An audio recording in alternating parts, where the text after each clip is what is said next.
Assalamualaikum warahmatullahi wabarakatuh. Halo pemirsa TVRI Sumatera Selatan. Kami kembali menjumpai Anda dalam Menyongsong Indonesia Maju segmen Suara Sriwijaya. Kali ini bersama saya Roza Holila. Dan saudara, hari ini kita akan membahas salah satu tema menarik mengenai sinergitas bersama menuju pendidikan yang berkualitas.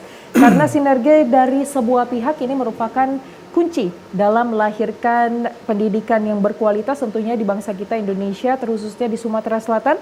Dan ini bukan hanya tugas sekolah ataupun guru, tetapi kerjasama ini juga perlu dilakukan oleh orang tua, pemerintah, dunia usaha hingga masyarakat. Yang nantinya kita harapkan akan melahirkan pendidikan yang berkualitas di negeri kita bangsa Indonesia. Dan pemirsa yang ada di rumah, kami ingin mengajak yang ingin berinteraksi secara interaktif bersama kami, boleh langsung telepon kami di 0711 311 454 atau kirimkan juga pertanyaanmu dari WhatsApp kami di 0811 7871 974. Dan kita akan menyapa terlebih dahulu, sudah hadir bersama kita narasumber yang luar biasa tentunya. Di studio TVRI Sumatera Selatan sudah hadir Ketua Dewan Pendidikan Sumatera Selatan, Bapak Dr. Haji Supatmi Kohar MMCPHT. Halo, selamat datang di TVRI Sumatera Selatan, Bapak. Terima kasih. Baik, kami juga turut mengucapkan selamat datang kepada Kepala Perwakilan Ombudsman Provinsi Sumatera Selatan. Sudah hadir bersama kita Bapak Muhammad Adrian Agustiansyah SHMH. Halo Bapak, selamat pagi. Halo, selamat pagi. Bagaimana kabarnya Bapak? Sehat, alhamdulillah. Sehat. Alhamdulillah sehat, Pak ya. Alhamdulillah sehat. Alhamdulillah sehat. Baik, seperti tema kita pada hari ini, Bapak, kita akan membahas mengenai sinergitas bersama menuju pendidikan berkualitas. Sebelum kita terlalu jauh membahas tentang pendidikan, Roza ingin tanya dulu nih, Pak. Untuk di Provinsi Sumatera Selatan sendiri, kondisi pendidikan kita seperti apa menurut kacamata Bapak? Kalau pendidikan kita di Sumatera Selatan sebenarnya sudah cukup baik ya. Artinya sudah sejajar dengan pendidikan di daerah lain. Artinya sudah cukup bangga. Artinya mengapa banyak dari siswa kita yang di Sumatera Selatan bisa diterima di perguruan tinggi yang favorit. Tidak hanya di Sumatera Selatan tapi di UI, misalnya di Gajah Gariah Mada maupun di ITB. Itu menandakan bahwasanya kualitas pendidikan kita di Sumatera Selatan sudah cukup membanggakan. Ya, baik. Ini digambarkan dengan siswa-siswa kita yang diterima di luar pulau ya, Pak ya? Ya. Oke, kalau menurut Pak Adrian sendiri, kalau dari masyarakat sendiri di sektor pendidikan, apakah masih ada aduan-aduan yang Bapak dapatkan mengenai sektor pendidikan? Ya, kalau aduan sih masih tetap ada. Apalagi ini kan pelayanan dasar yang memang menjadi perhatian banyak orang seperti itu. Dalam PPDB tahun ini kami masih menerima misalnya laporan terkait prosesnya ya, SPMB kemarin kalau kami tidak salah itu masuk secara resmi ada sekitar 5 laporan seperti itu. Lalu kemudian yang terkait masalah punglinya itu ada sekitar 5-6 laporan juga. Oke.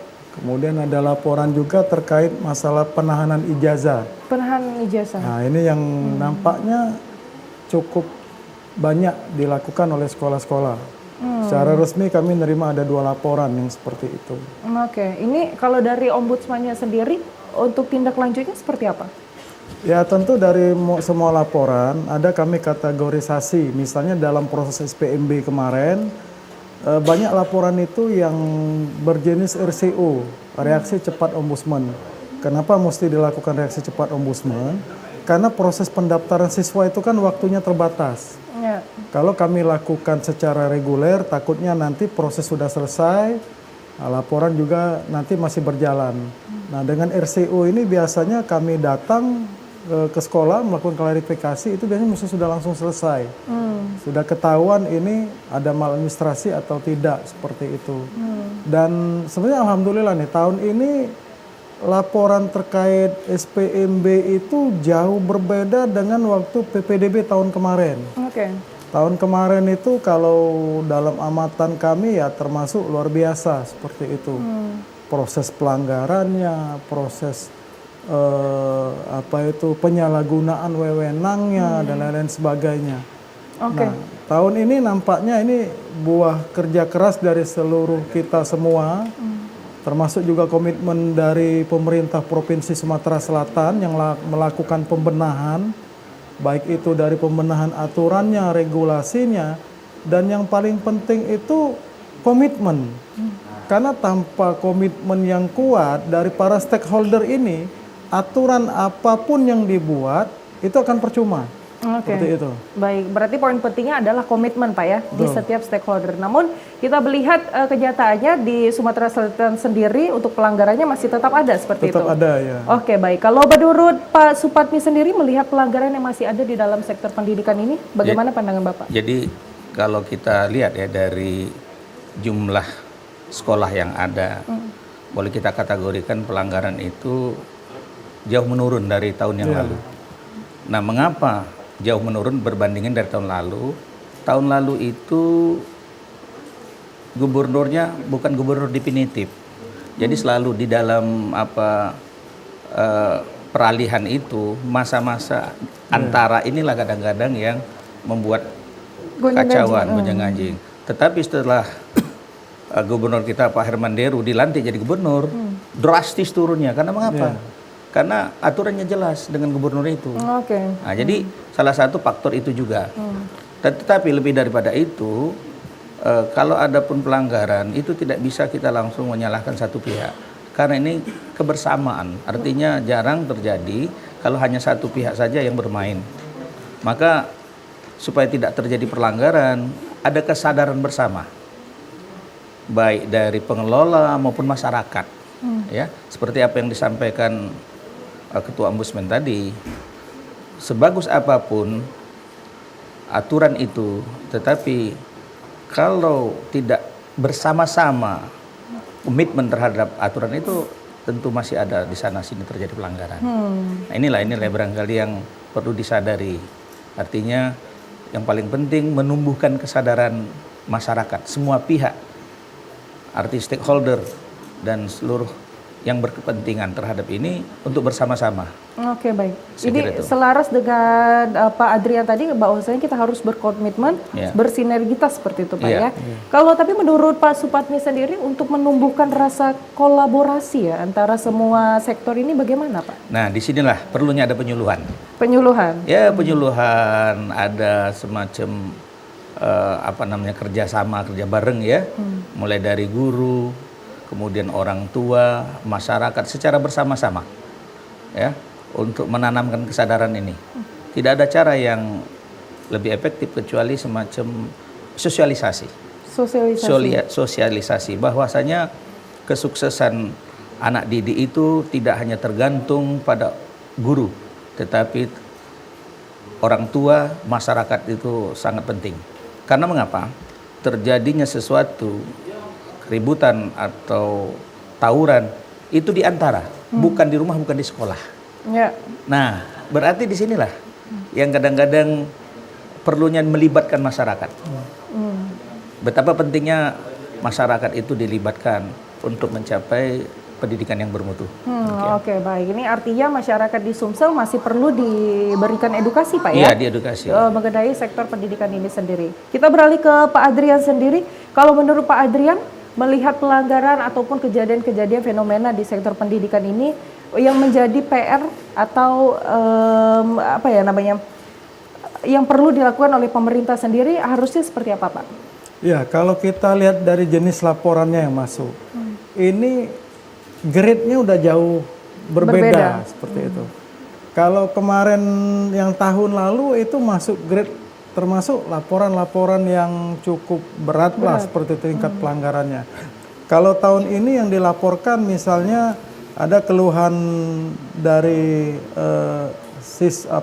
wali murid yang mempunyai anak difabel, dia mau masuk ke sebuah sekolah tetapi ternyata tidak lolos seperti itu. Mereka akhirnya melapor dengan ombudsman, kenapa sih anak kami ini tidak lolos seperti itu. Akhirnya kita tindak lanjutin.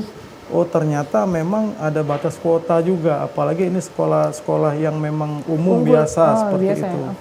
Nah, hal-hal yang seperti itu.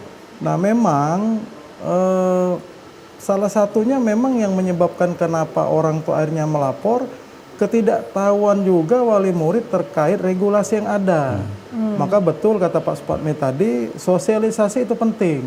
Sehingga menumbuhkan pemahaman bagi seluruh wali murid, oh kalau kami mau masuk ke jalur ini, apa dulu sih yang kami perlu ketahuin? Seperti itu. Batas kuotanya sampai kemana, tata caranya bagaimana, seperti itu.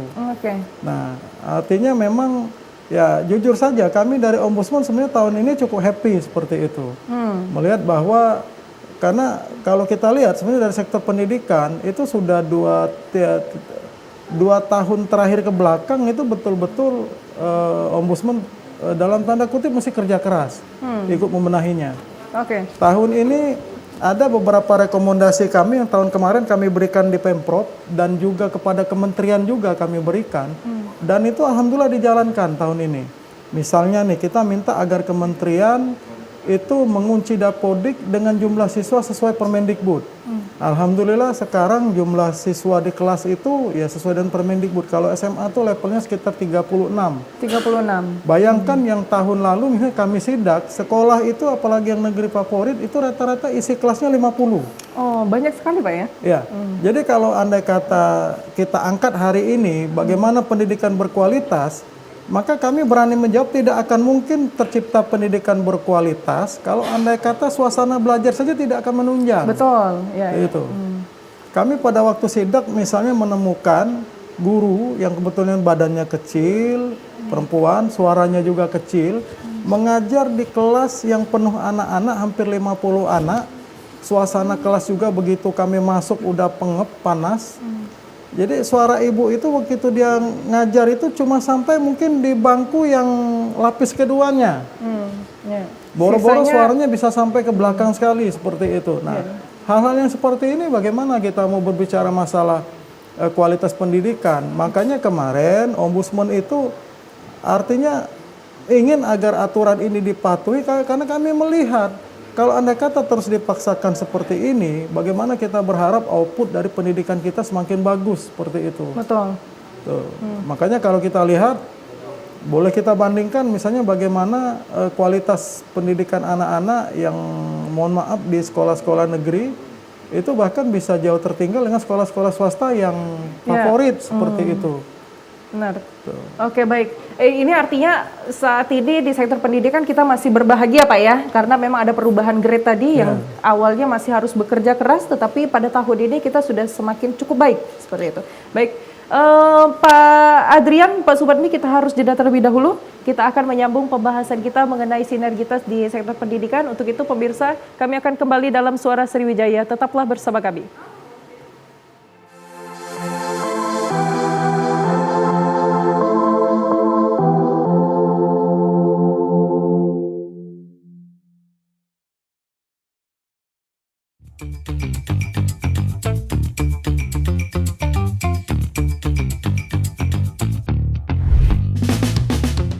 Siaran TVRI Sumatera Selatan kini dapat dinikmati oleh para pemirsa dengan jangkauan yang lebih jauh dan lebih luas melalui layanan MCPC. MCPC atau Multi Channel Per Carrier merupakan suatu layanan yang cost efektif untuk mendistribusikan siaran ke seluruh wilayah yang dijangkau satelit merah putih dengan slot orbit 108 derajat bujur timur.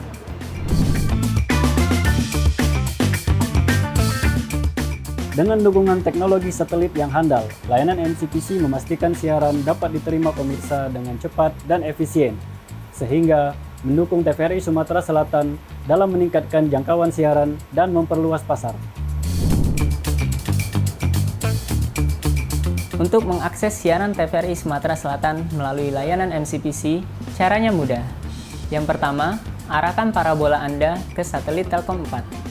Lalu tambahkan transponder Telkomsat pada receiver Anda dengan memasukkan frekuensi TVRI Sumatera Selatan yaitu 3720 horizontal dan simbol rate 32.727. Yang terakhir, Anda tinggal scan transponder Telkomsat tersebut untuk mendapatkan siaran TVRI Sumatera Selatan. Siaran TVRI Sumatera Selatan siap Anda nikmati. TVRI Sumatera Selatan siap menjangkau dan memberikan program-program terbaik bagi para pemirsa. TVRI, media pemersatu bangsa.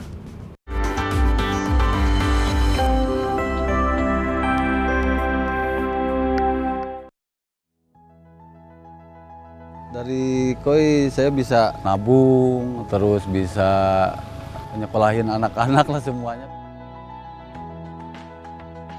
Pertamanya saya tuh dari penghobi, ada yang suruh ternak ikan koi. Alhamdulillah banyak indukan-indukan dari penghobi yang percaya gitu untuk ditelorin di sini.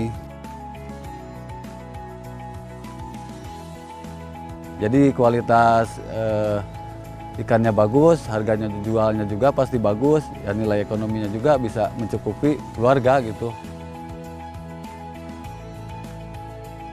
Kalau untuk pemula gampang banget ya, bisa di lahan kecil seperti pet terpal gitu untuk peternak, punya sepasang indukan, misalnya jantannya 3, betinanya 1, udah netes 3 hari, 4 hari baru pindah ke kolam yang lain.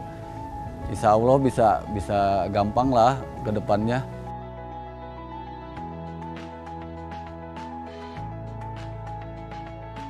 Harapannya ingin dimajuin lagi perkoyan di Sukabumi ya.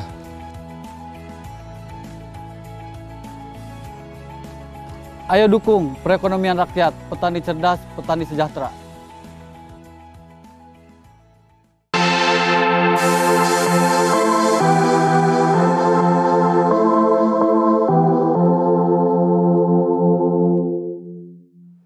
Pemirsa, Anda masih bersama kami dalam Suara Sriwijaya, dan saudara, kita akan melanjutkan pembahasan kita bersama Pak Supatmi dan juga Pak Adrian. Tadi kalau Pak Adrian sudah sempat singgung ya bahwa saja pelanggaran yang sering kita temukan di lapangan, salah satunya adalah penahanan ijazah seperti itu Pak ya. Nah ini apa Pak, fenomena yang seperti apa ini?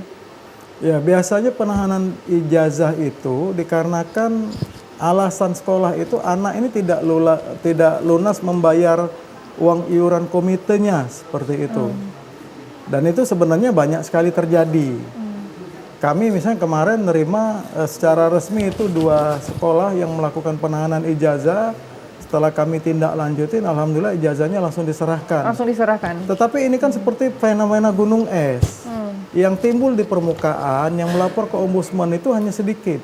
Masih banyak lagi wali-wali murid yang ijazah anaknya ditahan sampai sekarang, terutama di sekolah-sekolah negeri, yang bahkan mereka tidak tahu mesti melapor kemana ini. Ya, Seperti itu. Ini sebaiknya kalau ditemukan kasus seperti itu harusnya melapor kemana Pak? Ya silakan melapor ke ombudsman, enggak apa. Nanti kita bantu. Seperti itu. Karena ini memang sebenarnya tidak boleh. Untuk menahan ijazah itu dengan alasan apapun juga, apalagi ini di sekolah-sekolah negeri yang diselenggarakan oleh pemerintah, seperti itu. Ya, bagaimana siswanya ingin berkarir di luar Pak ya, apabila ijazahnya ditahan. Kalau menurut Pak Supatmi sendiri melihat fenomena ini bagaimana Pak?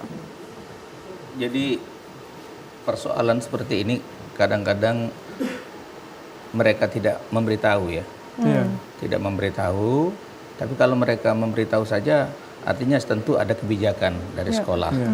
Sekolah itu sebenarnya agak lentur, tetapi karena komunikasi saja barangkali ya, yang mungkin bukan hanya persoalan uang, tetapi ada persoalan lain barangkali, ya. Jadi udah takut lebih dulu. Nah, mereka pernah kita melakukan itu, kita komunikasi baik-baik, nggak ada di istilah ditahan itu, tidak ada yang istilah ditahan. Jadi hal seperti ini sebenarnya tidak perlu terjadi, ya asal ada komunikasi dari apalagi yang seperti ini tidak harus dibawa keluar ya, itu masih sifat internal pihak sekolah dan orang tua.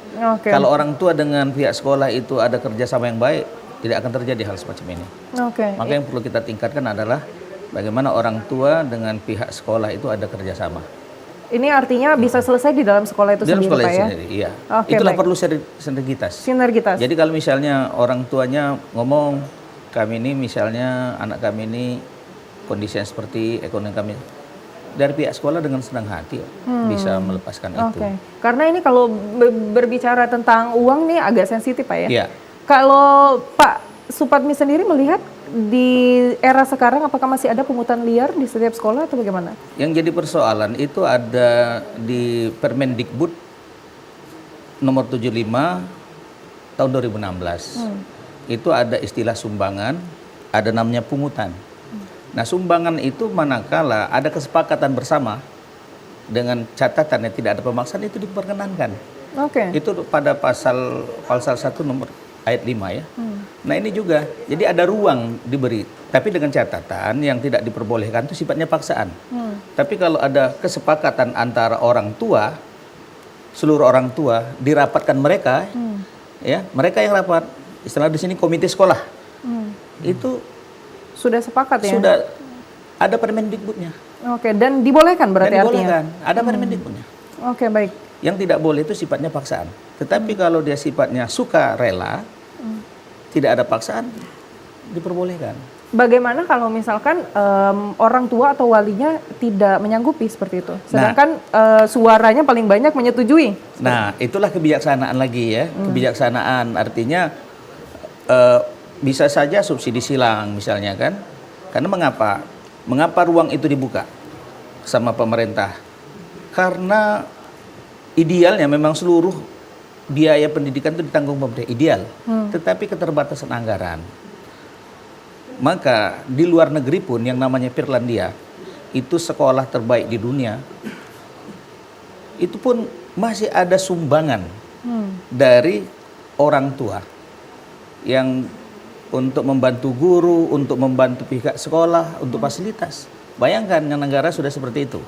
Artinya di sini pendidikan itu bukan hanya semata-mata tanggung jawab pemerintah, tetapi ada tanggung jawab kita semua. Oke. Tapi juga kita tidak mentolerir pada saat ada pemaksaan atau mewajibkan. Nah, tentu pada saat sukarela di sini tidak ada pemaksaan itu silahkan, tidak ada masalah. Oke, baik. Ya. Asalkan disepakati bersama, Disepakati Pak ya? bersama dan transparan ya. Dan transparan. Ya. Pak Adrian tadi Pak Supandi bilang bahwa saja untuk mengenai pungutan ini sudah tercantum atau sudah Iya, ada Permendikbud. dan dibolehkan Iya. seperti itu Pak ya? Nomor 75. Oke, baik. Ya. Nah, Tahun kenyataannya 2016. tetapi di lapangan masih banyak aduan mengenai Iya. pungutan liar. Ini bagaimana Pak? Ya mungkin karena pemahaman pihak sekolah, bahkan orang Diknas juga keliru membaca pasal tersebut. Sumbangan dan pungutan itu memang dua hal yang berbeda. Sumbangan itu dalam kategori sesuatu yang tidak boleh ditentukan jumlahnya, tidak boleh ada paksaan, dan tidak boleh ada syarat lain yang mengikat. Itu. Artinya seperti ini. Terkadang justru masuk laporan di kami, kalau seperti yang Pak Supatmi cerita tadi, betul, orang tua tuh memang mesti bersepakat dulu. Oh ini kita bersepakat nih, kebetulan sekolah ini mau membangun musola. Sekolah akan memaparkan, bapak-bapak, ibu-ibu sekalian, ini anak-anak kalau nampaknya habis sholat zuhur itu perlu sholat bersama, kita tidak ada ruangan nih, butuh bangun musola, agar anak-anak juga ibadahnya nyaman. Nah ini pihak komite sudah buatkan anggarannya, ada gambarnya, total butuh dana kita ini lebih kurang sekitar 200 juta misalnya. Nah yang terjadi selama ini, pihak komite maupun pihak sekolah itu langsung bagi rata. Oh ini kebetulan murid kita jumlahnya ada 400 nih, karena kita butuh 200 juta, sepakat nggak kira-kira kita langsung bangun dibagi rata. musola ini? Kalau sepakat, ya sudah kita langsung bagi 200, jadi 500.000 rupiah setiap orang. Seperti itu. Nah inilah yang saya bilang kadang-kadang kita salah memaknakan masalah sumbangan itu. Manakala sudah ditentukan jumlahnya, itu bukan masuk kategori sumbangan lagi, tapi sudah pungutan seperti itu. Oke. Nah, yang belum pernah mau dicoba oleh orang-orang kita sekarang ini adalah misalnya seperti ini. Makanya kami sering sekali dalam menghadapi kasus seperti ini, coba kita itu bersikap transparan. Orang tua ini kan kadang-kadang akhirnya tidak mau menyumbang uang karena merasa bahwa uang yang mereka sumbangkan itu dibelanjakan dengan tidak transparan.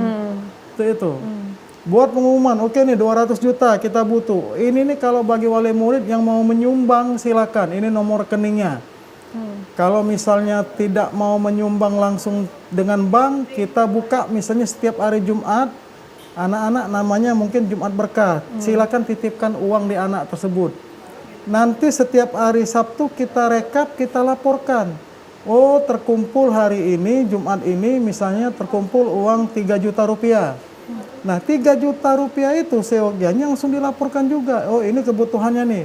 Kita kebetulan beli semen sekian sak, ini untuk upah tukang sekian. Nah ini laporannya. Oke. Itu. Nah yang ini yang tidak terjadi selama ini. Sehingga apa? Akhirnya wali murid itu orang kan kalau tidak transparan, tidak usah kan mau nyumbang 1.000 rupiah. Itu orang pasti nggak akan mau. Ya. Tapi kalau transparan, orang merasa yakin uangnya dikemanakan, dikelola dengan bertanggung jawab. Jangan-jangan kalau yang tadinya mestinya satu wali murid 500.000, ada wali murid yang merasa tergugah. Oh ini betul-betul nih dikelola secara transparan, bertanggung jawab, ada laporan keuangannya. Kebetulan saya lagi punya rezeki, udahlah saya mau nyumbang 10 juta. Seperti itu.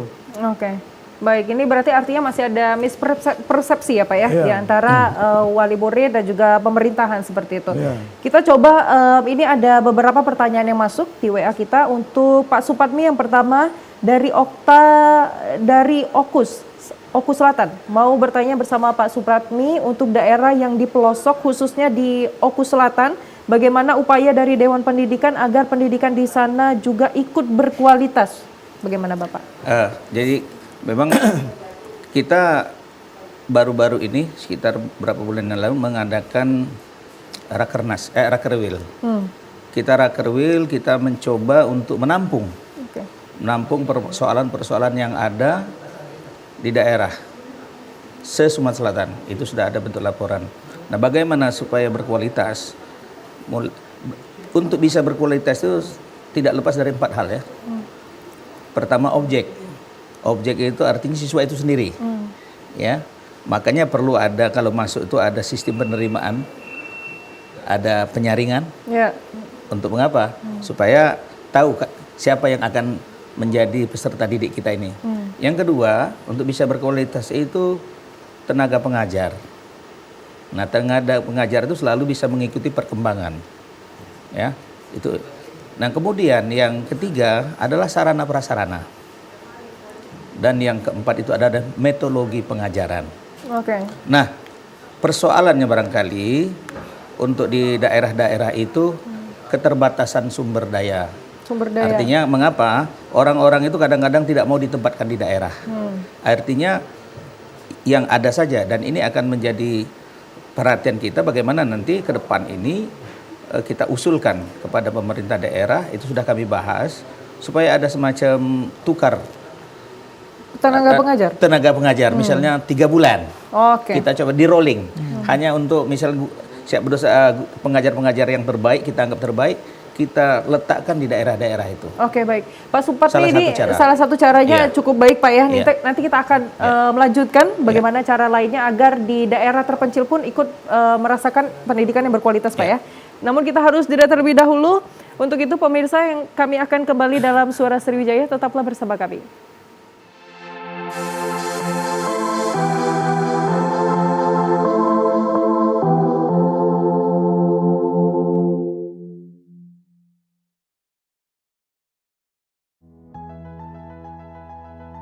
Sekali panen itu kisaran ya 200 juta lah dalam waktu 100 hari. Awalnya dari hobi, kelamaan jadi suka. Nah, hitung-hitung tambah-tambah buat ekonomi, Pak. Karena kalau konsumsi itu cepat daya jualnya, perputarannya cepat.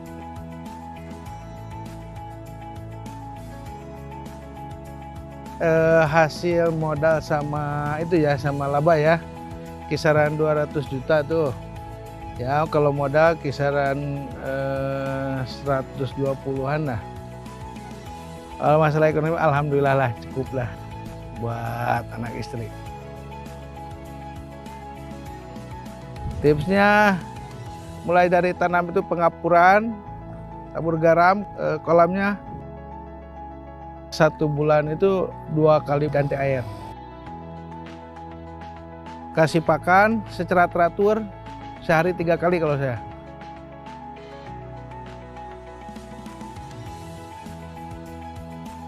Ayo dukung perekonomian rakyat, petani cerdas, petani sejahtera.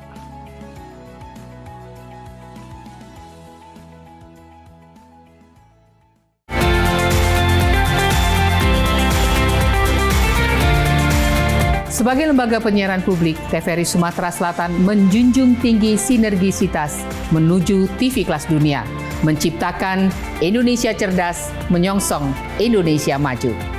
TVRI Sumatera Selatan bertekad menjadi TV publik, mampu menjembatani kepentingan masyarakat dan pemerintah.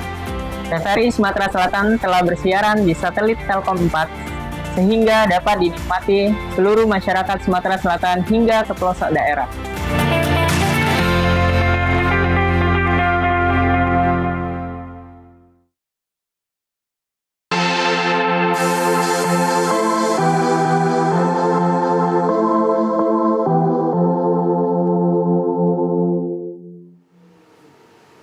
Pemirsa, Anda masih bersama kami dalam Suara Sriwijaya dan kita akan melanjutkan pembahasan kita mengenai sinergitas di sektor pendidikan. Tadi sempat terpotong bersama Pak Supatmi, tadi ada salah satu yang ingin dicanangkan seperti itu Pak ya, yaitu pertukaran pengajar setiap 3 bulan sekali ke daerah-daerah di Sumatera Selatan. Selain itu Pak, kalau ini kan kita melihat dari sumber daya pengajarnya. Kalau sarana prasarana menurut Bapak juga penting atau bagaimana? Nah, sarana prasarana artinya mengapa di kota Palembang, khususnya yang di kota-kota besar itu sarannya lebih lengkap? Karena apa? Peran daripada komite sekolah. Nah, bagaimana seperti ini juga kita di daerah-daerah itu dibangun kesadaran masyarakat bahwasanya masyarakatlah yang ingin kalau sekolah itu mau bagus harus berperan serta aktif. Kemudian perusahaan-perusahaan di daerah setempat ikut membantu fasilitas terutama bagaimana peningkatan sarana prasarana sekolah itu. Karena mengapa? Kalau hanya mengandalkan pemerintah, pemerintah itu anggarannya terbatas. Karena dia tidak hanya sekolah saja, pemerintah juga harus membangun puskesmas dan seterusnya. Maka di sini peran masyarakat juga harus kita tingkatkan. Saya kira seperti itu. Oke, baik. Kita beralih ke Pak Adrian. Ada pertanyaan masuk juga untuk perwakilan dari Ombudsman. Bagaimana pengawas yang dilakukan agar tidak ada pungutan liar di sekolah dan apa antisipasi yang dilakukan? Iya, pertama memang mungkin mesti dilakukan sosialisasi.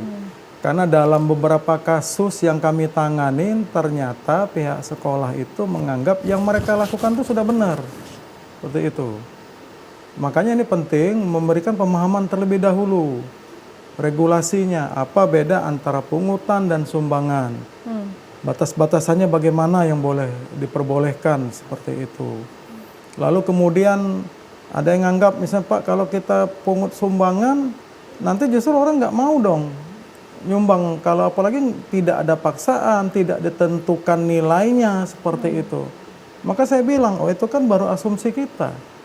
Kenapa orang akhirnya tidak percaya? Ya karena mungkin orang menganggap selama ini yang menjalankan dana itu dalam tanda kutip tidak amanah. Tidak ada laporannya sama sekali seperti itu. Mungkin kita bisa lihat misalnya kasus yang kemarin akhirnya naik sampai aparat penegak hukum. Bagaimana uang komite yang dikumpulkan katanya untuk membangun dan lain-lain sebagainya. Tetapi ternyata tidak dilaksanakan sesuai dengan apa yang direncanakan seperti itu, sehingga akhirnya berujung ke APH seperti itu. Nah ini juga kan apa ya menggurus kepercayaan masyarakat terkait hal itu.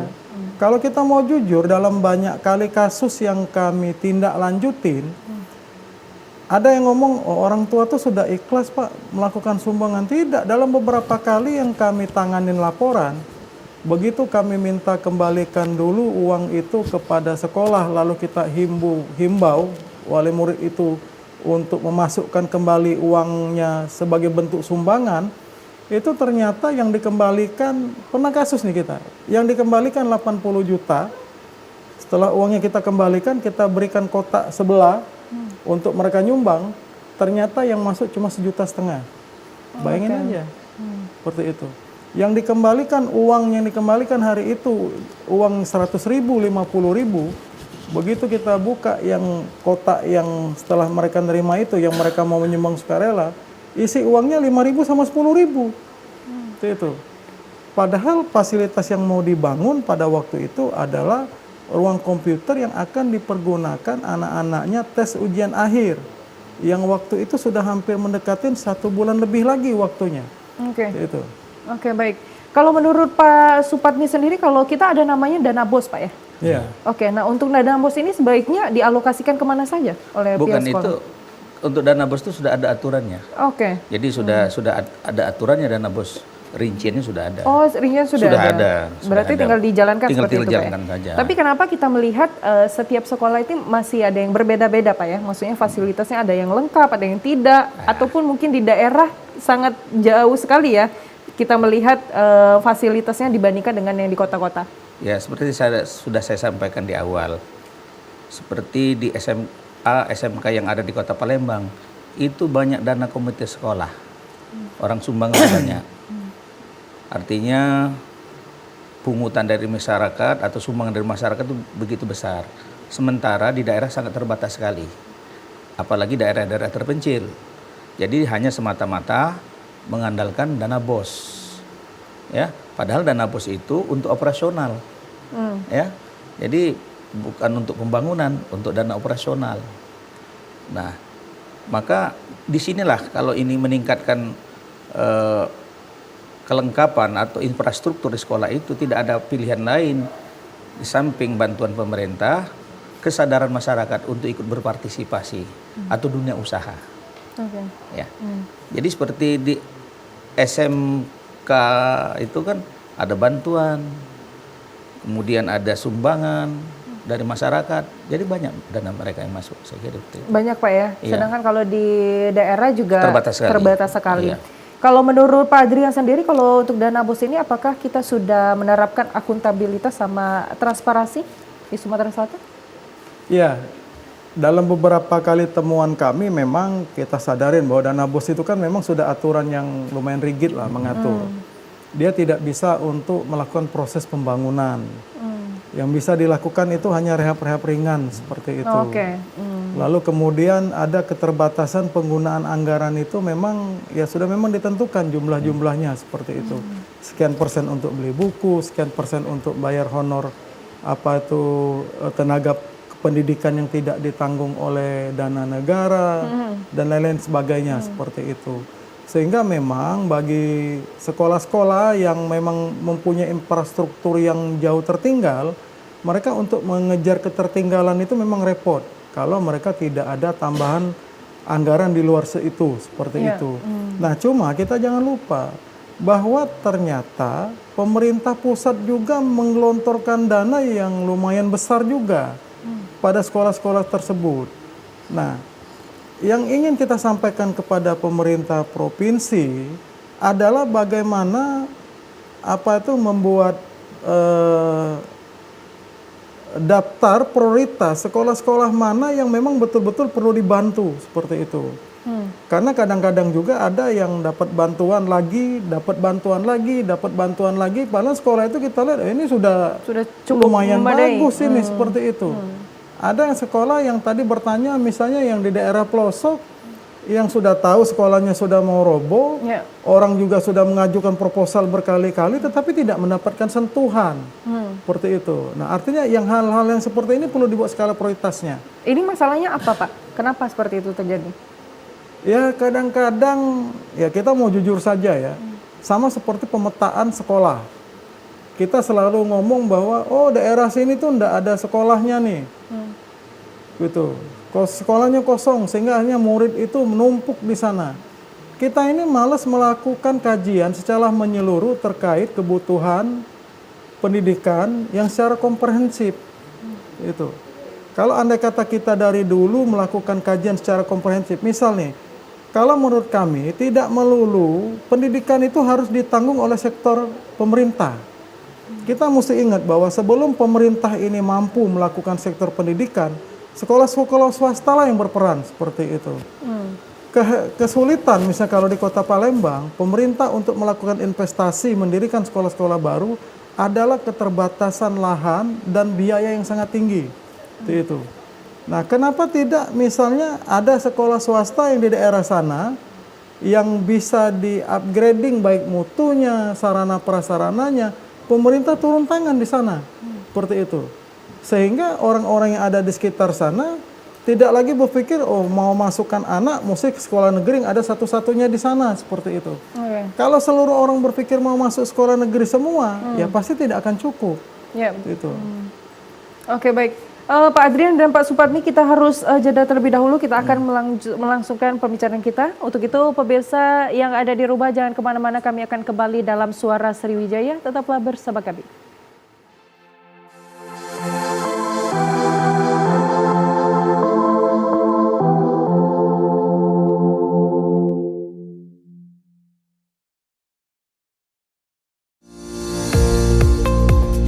Salah satu program Kementerian Pertanian Republik Indonesia dalam meningkatkan swasembada pangan dan menuju lumbung pangan dunia 2045 adalah melahirkan petani milenial, petani berusia 19 sampai 39 tahun, dan atau petani yang adaptif terhadap teknologi digital.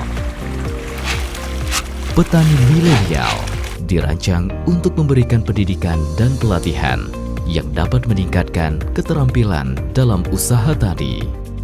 Aplikasi Mitra 3M ini memudahkan kita untuk berbudidaya ikan, di mana di dalamnya itu sudah ada panduan SOP-nya, baik dari sebelum tebar sampai dengan panen.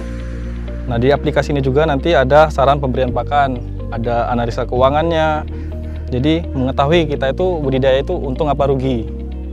Untuk melihatnya itu kita harus aktif memakai aplikasi ini. Semakin kita aktif, semakin kita rajin mencatat, maka data yang kita terima di aplikasi ini semakin akurat. Aplikasi ini sangat bermanfaat dan berguna bagi kita untuk berbudidaya ikan.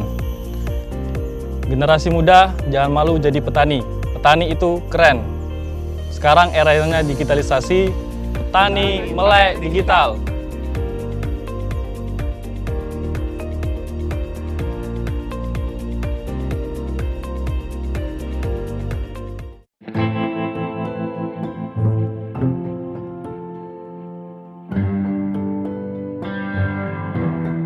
Kasus bullying semakin hari semakin meningkat.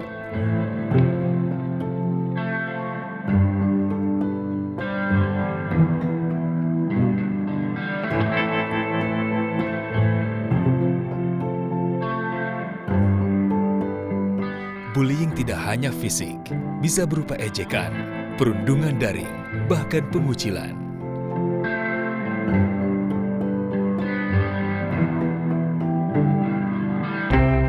Bullying merusak harga diri, kesehatan mental, dan masa depan. Sebagian korban dapat mengalami depresi dan kecemasan. Siapa saja bisa menjadi korban, tapi kita bisa menghentikannya. Saya pernah jadi korban. Saya tahu bagaimana rasanya.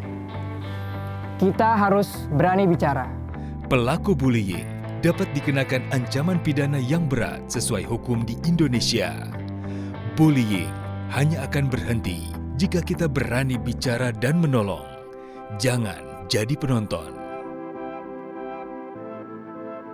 Banyak korban sudah berjatuhan. Stop perundungan, mulai dari kita.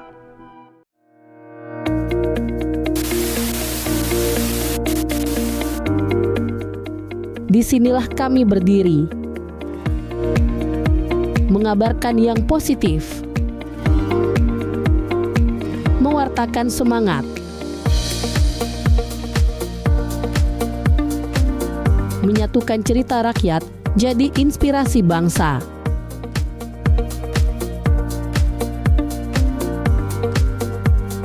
Karena kemajuan tak pernah datang sendiri.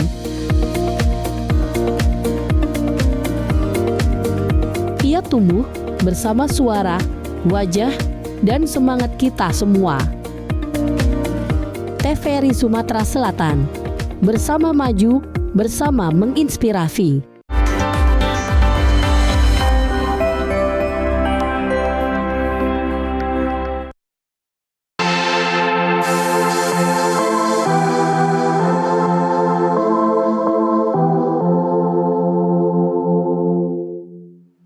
Terima kasih pemirsa, Anda masih bersama kami dalam Suara Sriwijaya dan kita akan melanjutkan pembahasan kita. Tadi kita sudah berdiskusi bersama Pak Supatmi dan juga Pak Adrian tentunya dalam hal untuk membentuk pendidikan yang berkualitas terkhususnya di Sumatera Selatan sendiri. Roza ingin bertanya kepada Pak Supatmi terlebih dahulu, dari diskusi yang sudah kita lakukan hampir 1 jam ini Pak ya, ini bagaimana nih agar kita menjaga kolaborasi yang Pak Supatmi dan juga Pak Adrian bilang tadi, sinergitas ini tidak hanya formalitas, tetapi memang dijalankan dengan produktif seperti itu.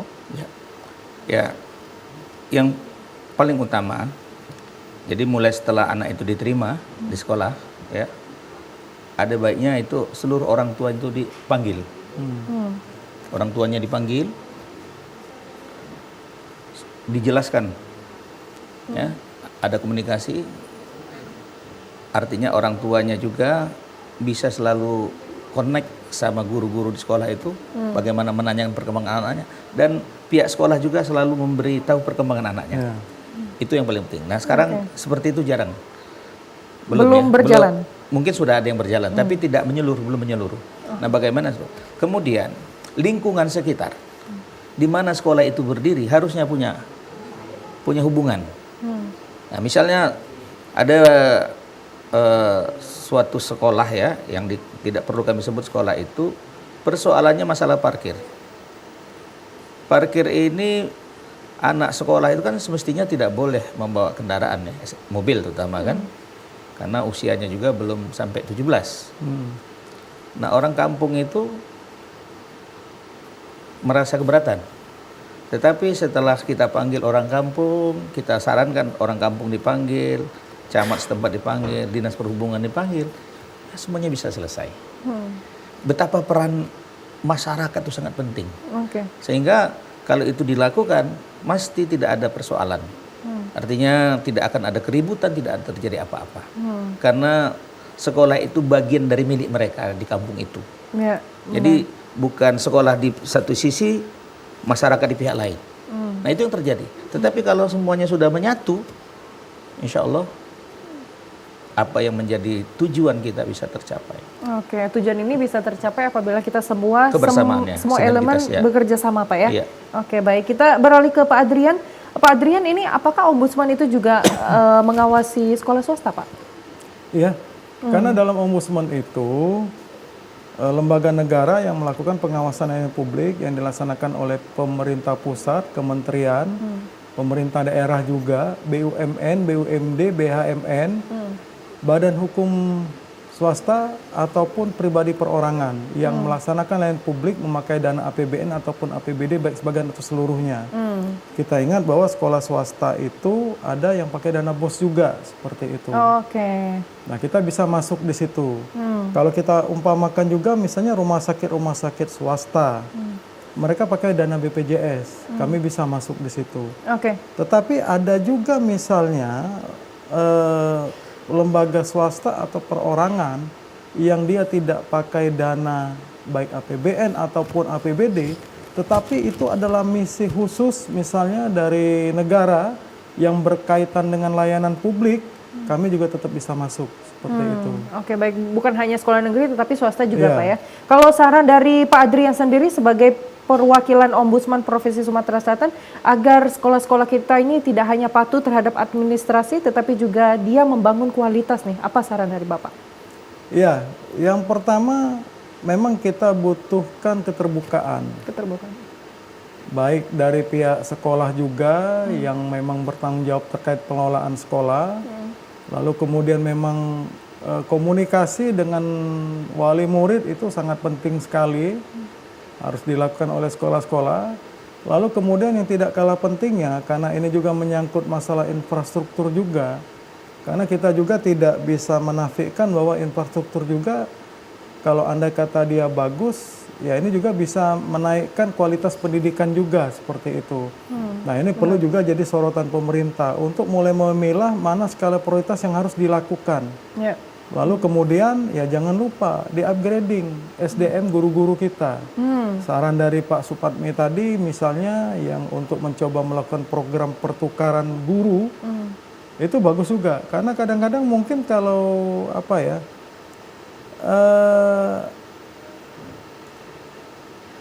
tim yang kalau misalnya dia itu bermainnya tidak baik, kalau dia dimasuk ke tim yang bagus, itu bisa berubah pola dia. Iya, benar. Seperti itu. Demikian juga kalau andai kata ada tim yang kurang bagus, dimasukin orang yang bagus, ini bisa jadi rule-nya, sehingga tim yang lain bisa mengikuti polanya, seperti itu. Oke, Nah baik. ini ya patut kita tunggu juga ini Pak Supatmi. Walaupun mungkin dalam skala awal dulu, mungkin uji coba dulu, 1-2 sekolah yang dicoba, nanti bisa dilihat bagaimana skala perubahannya nanti seperti Ya, itu. benar. Ini karena salah satunya juga ujung tombak kita adalah guru ya Pak ya. Iya. Kalau menurut Pak Supatmi sendiri, tenaga pengajar kan kita sering dikeluhkan ya Pak ya, kalau bahwasanya belum sejahtera dan lain sebagainya. Ini bagaimana pandangan Bapak? Kalau kita anggap ya, untuk guru, terutama guru negeri, kalau guru negeri itu sudah mencukupi lah ya, karena ada dana sertifikasi ya, anggaran sertifikasi. Tapi yang jadi persoalan yang dikeluhkan itu sebenarnya bukan guru-guru yang sudah diangkat sebagai pegawai negeri ya, tapi adalah guru-guru yang di daerah. Ya. Misalnya yang selama ini mereka honor di daerah-daerah, itu memang sangat terbatas sekali. Tetapi dengan ada kebijakan pemerintah yang sudah mengangkat mereka menjadi P3K, itu sudah suatu jalan keluar. Jadi artinya keluhan itu beberapa tahun yang kebelakang.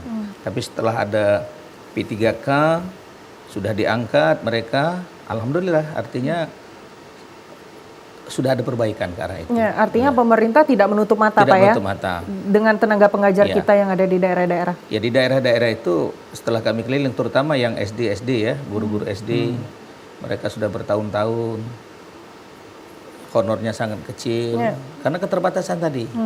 Nah, tetapi mereka tetap mengabdi, tanpa mengeluh.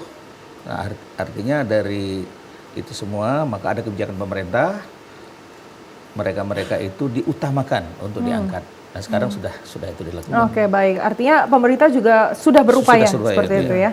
Mungkin singkat saja dari Pak Adrian dan juga Pak Supatmi, mungkin dari Pak Adrian terlebih dahulu, ini komitmen dari Ombudsman sendiri untuk mendorong keberlanjutan sinergitas pendidikan kita bagaimana? Ya, dalam pengalaman kami banyak hal itu ditentukan oleh komitmen tertinggi dari pemerintah daerah.